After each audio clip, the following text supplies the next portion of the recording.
Hello, everybody, and welcome to Greg Morton Outdoors. Today, we're going to be going to Red Mountain in Manitou Springs, which is just to the west of Colorado Springs. However, before we go, I think it's really necessary to discuss the importance of the mountain and somebody by the name of Emma Crawford. Emma Crawford was born in Massachusetts back in 1863.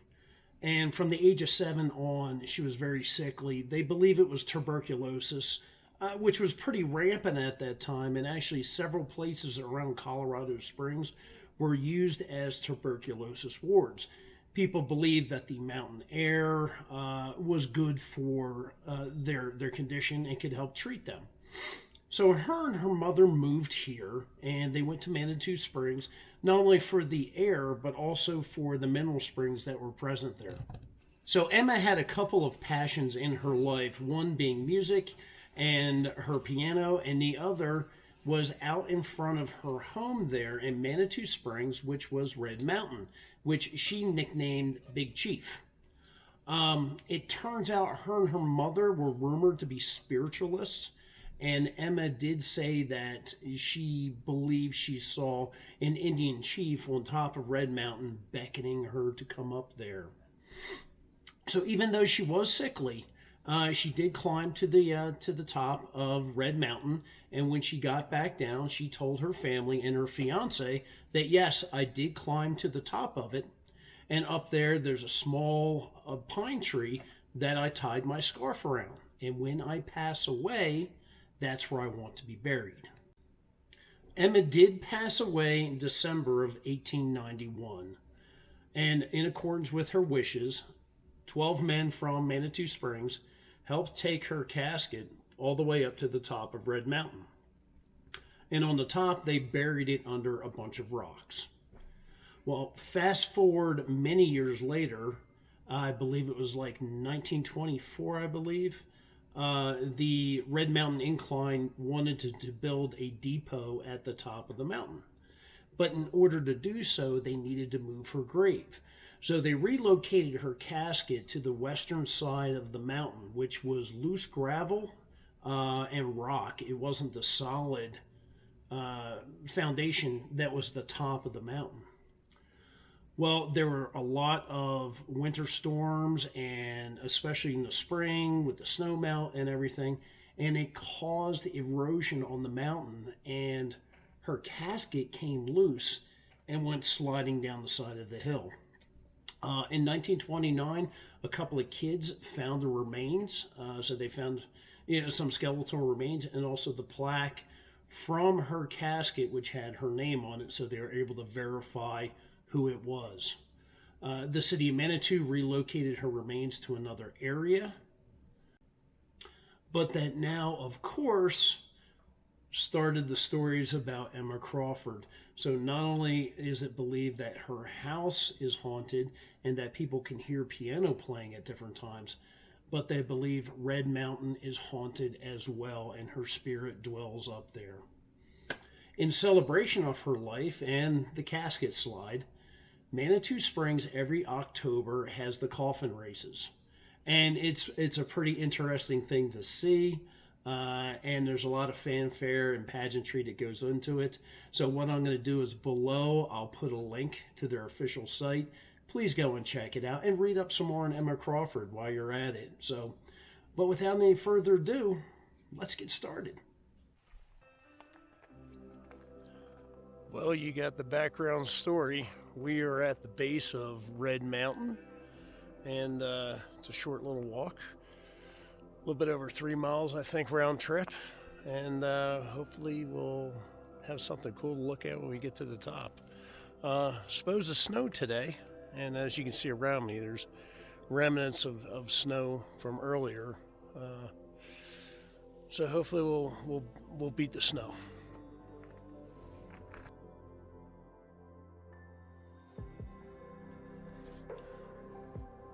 Okay, straight across from me, out over there, that's the entrance for Cave of the Winds. And you also have the Manitou Cliff Dwellings.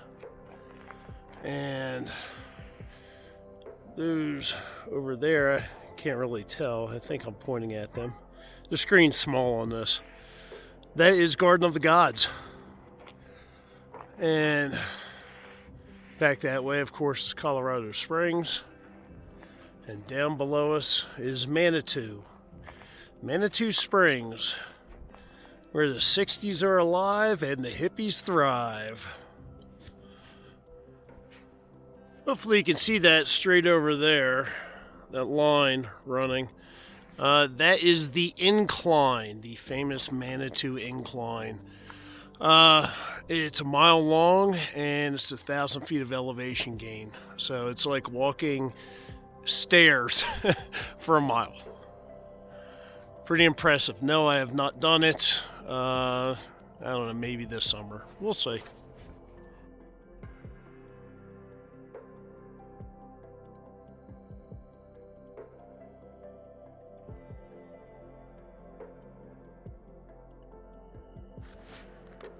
Torpedoes?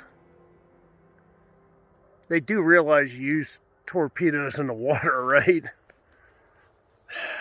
Well,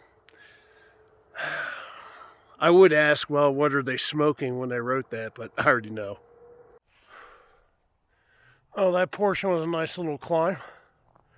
Yeah, it's definitely steeper than what I thought it was going to be. I guess I'll really get a good feel for it on the way down. About halfway there.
Well, no ghosts up here, but definitely remnants of years gone past.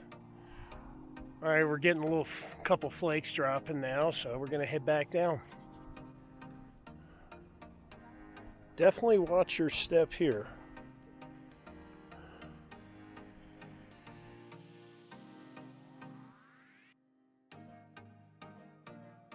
We are on the final stretch, back to the truck.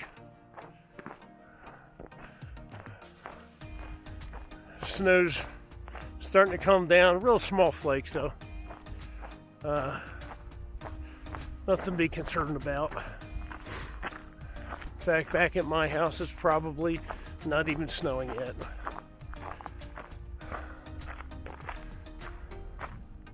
It's a beautiful view from up here. I have a feeling this will be revisited in the summer. A little bit warmer out, less cloud cover. But regardless, it was a nice hike, beautiful views. Talked to a couple of nice ladies up at the top. And we saw a little bit of the history here with Colorado and Manitou Springs. So I hope you enjoyed that. Probably not going to film much for the rest of the way down. So I will just say right now, if you enjoyed this, please smack my like up, subscribe, and hit the notification bell. And we will talk to you soon.